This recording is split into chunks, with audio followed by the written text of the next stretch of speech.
woke you up. Lee, you just had your throat cut. Hey everybody, Stranger Oddities coming back to you. So, this depends on when I guess you're tuning in, right? But it's kind of early evening right now. And so, anyhow, I got some comments here to read. And for those of you that have tuned in to the October countdown, yes. Swig of iced tea for the early evening, as it's still plenty warm outside over here, at least in this neck of the desert sand. But anyway, we got some comments to read. October countdown. That was a video I threw together. You know that one, man, I tell you, that was I decided to film that for you folks and at least get you guys to see some stuff in there and everything like that, because I'm not sure on the main channel. I do intend to upload the Wilson video for you guys, hopefully by this weekend. Hopefully get that thing up and ready to go and launch it for you folks. So check that out on the Batjack JW channel. Also, I have been working with also getting some stuff that is going to be for sale on eBay that I'm hoping to get some of my grips on there. Got some other people, some help on that, so it's not actually me handling it. I'm just going to be able to provide the product and hopefully get it up there. And so open some doors so hopefully some people can, get a hold of and buy some. Also, those of you that are looking for reloading brass, check this out. Go to esty.com. That's ESTY, I believe that's the way that you spell it, and search Urban. That is capital U, one word. All this is no spaces. Capital U, Urban Reloading, capital R, all no spaces, and just keep it all as one little string. So US. All right. So that would be capital U for Urban, capital R for Reloading, and capital US at the end. And there you have it, some reloading brass and stuff for your reloading needs if you are a reloader. So go ahead and check that out. All right. Okay. So let's get some comments here and look at some comments that we're looking through here. For the October countdown. All right, we got the Real Cobra Burnout. Oh man, Cobra, I am so glad. One of my favorite videos that Cobra does is the unboxing or unbagging, if you will, of the Bud K mystery stuff. That is just so fun. I don't know what it is, but that whole series that he does on there is absolutely fantastic. I love it. I crack up every time. I go back and watch him over and over again. It's just great. Yeah, he just has something about the way you do that, Cobra. I don't know. You just make it that much more fun. And I don't know why those videos are not just got 1 million views on them, because they're just the best. So. All right, and we got, so he says, actually, we'll go ahead and read the comments here. This one's by Cobra Burnout. Yes, Evil Dead 2, and Army of Darkness are my top picks. Yeah, those are definitely good ones. I didn't see Evil Dead 2 until, I don't know, it was much later. Because I remember seeing Evil Dead. We rented that.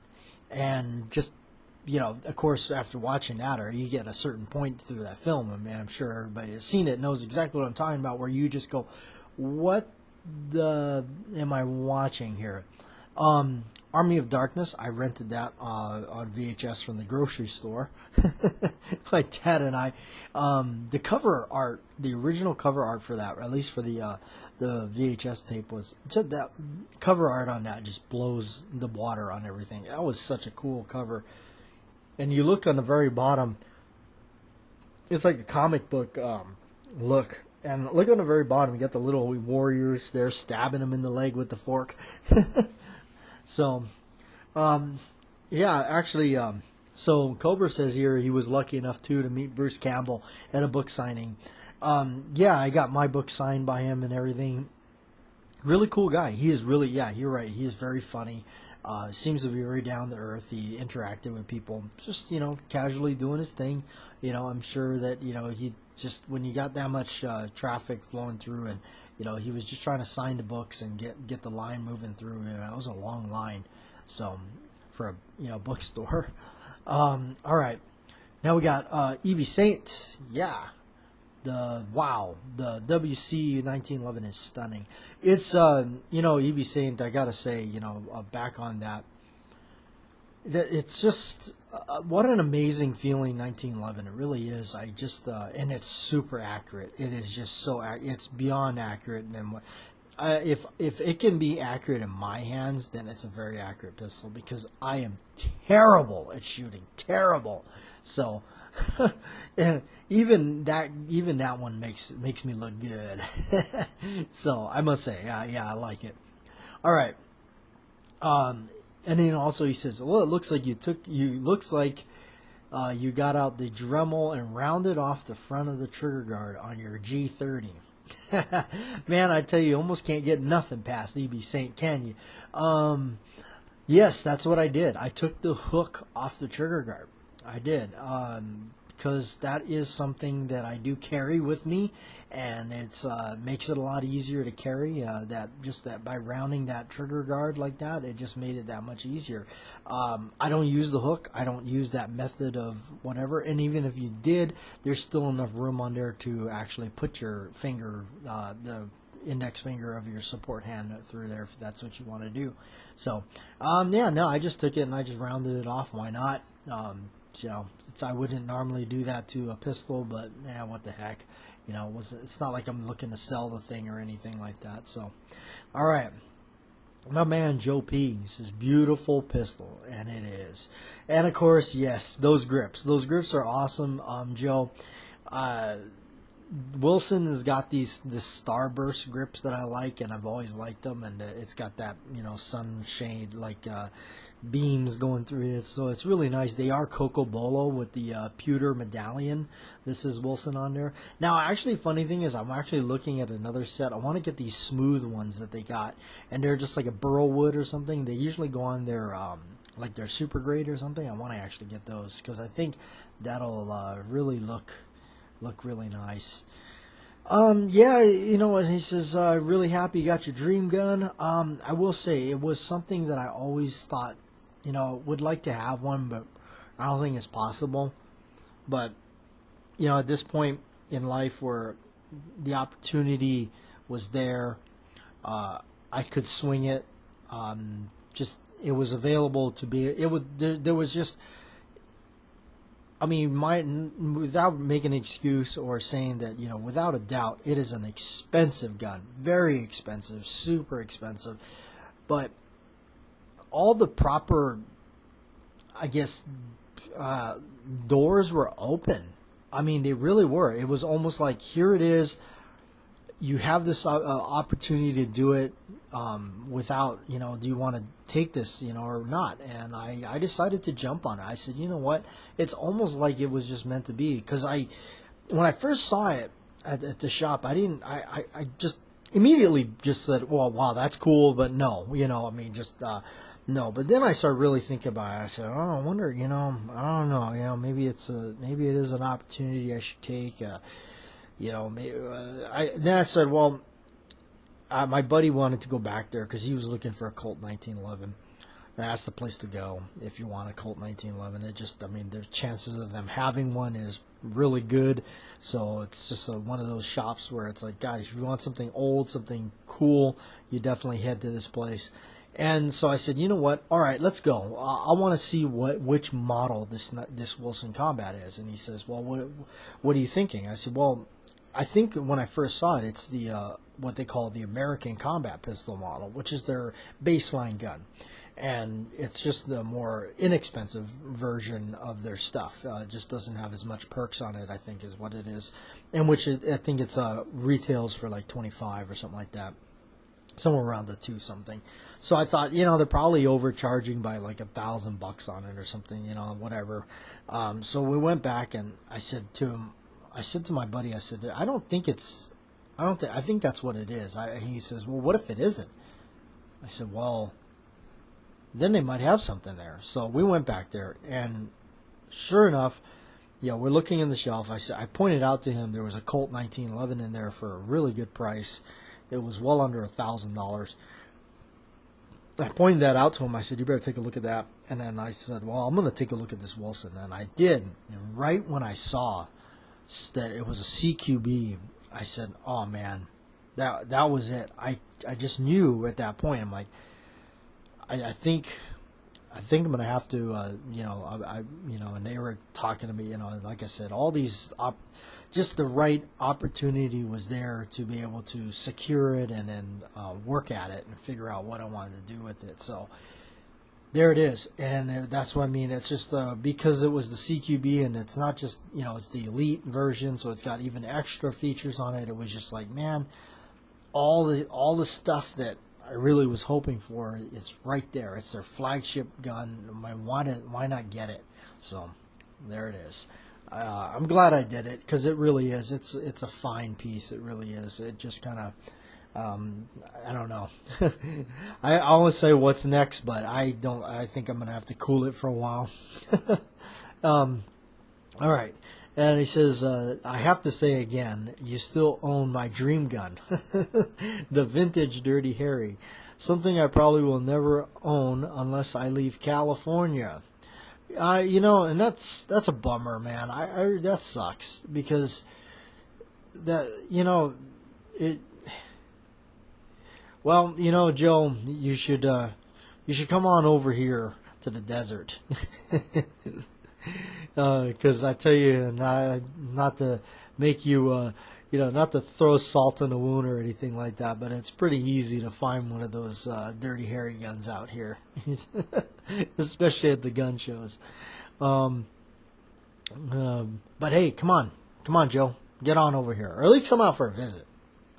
I hope you pop out that for a photo shoot once in a while. I will. They got some things working in the back burner that life changes that hopefully will be for the best, and we'll do some different stuff, and hopefully get more active here with videos and stuff like that for you folks.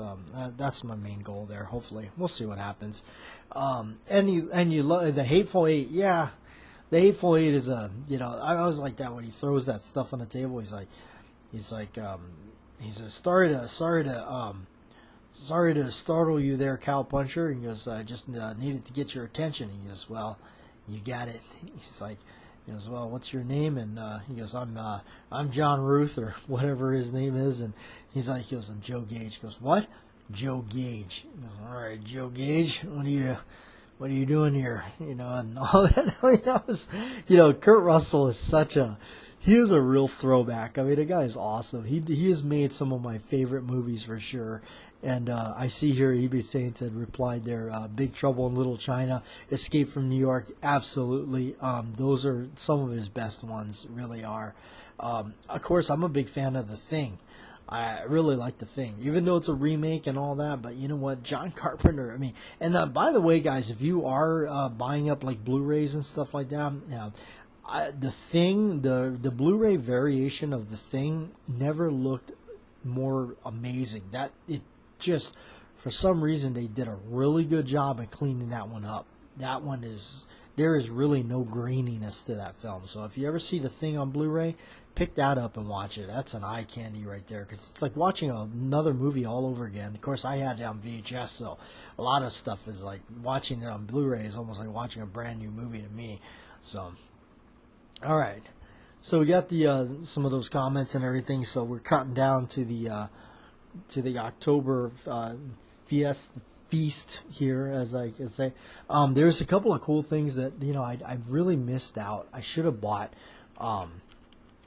and one of them is, let's see here. Let me see if I can find it. It's on eBay here. And by the way, if I do get those things listed on eBay, I will leave you guys some links to the page there if you want some of the grips and whatnot. Okay, here it is. So Herschel Gordon Lewis. Herschel Gordon Lewis did a bunch of films way back in the day. This was pre-70s, I believe. This was in the 60s, and most of these came out. Herschel Gordon Lewis is, you could say, he's like almost like the really the granddaddy of over-the-top gore films. Now, I know by today's standards, you go back and watch it, it's pretty comical. It's like, oh, yeah, but you got to remember for the time and what they were doing. Now, there is a Blu-ray releasing. It's got it's like a box set or kind of I think it's like 14 films in it or something like that. It literally is called the Herschel Gordon Lewis Feast. Now, the original variation of that box that came out was a huge box set. It was like the size of a cereal box, like a family size cereal box. Like it was a big old box set. It was on Amazon for a while there, but it's now gone. It's not and I think if you do find it, it's going to run you couple $100, maybe more dollars. Oh, actually, here I'm looking at it. Here's the. Let me see here. Is this it? The 17 disc set. It's got to be this. It's on. I'm looking at it right now on eBay. Yeah, it looks like. Yeah, this is it. The big old. Like I said, the thing is like a cereal box. Yeah, this thing's $500, guys. Now the box set and all that's pretty cool, but I don't know. I could have bought it back when it first came out, and it was like, I think it was like $200 or something like that. I don't know. I forget how much it was. It wasn't that much. But now here's some other ones that some people got. You can buy one here. It looks like $300 and stuff like that. So it might be. So I think maybe the thing was like $100 when it first came out. Because I remember thinking to myself, the films are out there. You don't really necessarily need the big old box set. I've got one of the old original box sets with 6 of the films in it. But there's like the Gruesome Twosome, which are a bunch of crazy people that are making wigs out of scalping girls and stuff like that. The Wizard of Gore, which he's a magician that like actually butchers people on stage. But he does it in a way where they magically walk away like they're just like totally fine, but they're in like a trance. And then later on they just drop dead and they're all gored up and, so. And then there's like the Gore Girls, Taste of Blood. And of course you got the classics like the 2000 Maniacs, Blood Feast, Color Me Blood Red. Color Me Blood Red was always goofy because that was like about a guy that was like painting pictures of people's blood. But the one that was always funny because I remember there was a guy that when I was like a teenager. He was this older guy that was like helping me, like, because he knew I was into all the horror stuff, and I remember him telling me like, hey, check out some Herschel Gordon Lewis and all that, and I remember, oh, okay, and I bought it, and I was like, oh wow, this stuff is pretty crazy. So he was he was a little older than most of the guys that I was hanging out with at the time, but he was cool that he was like, hey, he kind of shared some of the cool old stuff that he knew about, so. But the other one, what is it? 2000 Maniacs. That one is just like goof. They're like a bunch of crazy guys. They have a big centennial coming up, and then they put this guy in a barrel, and then the guy's fighting, and they're like, oh no, hold on, and the guy's like, he goes, now we're gonna do something to this barrel. And he's like hammering these like 7-inch nails into it. He's like, he goes, you got to quit moving around. You can get hurt. We're going to do something to this barrel now. So they hammer all the nails through it, and then they roll the guy down the hill.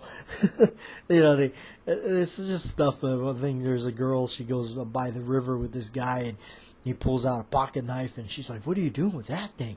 I mean, why would you have something like that?" And he goes, "I want you to feel this blade here. Feel this blade and check out that goodie."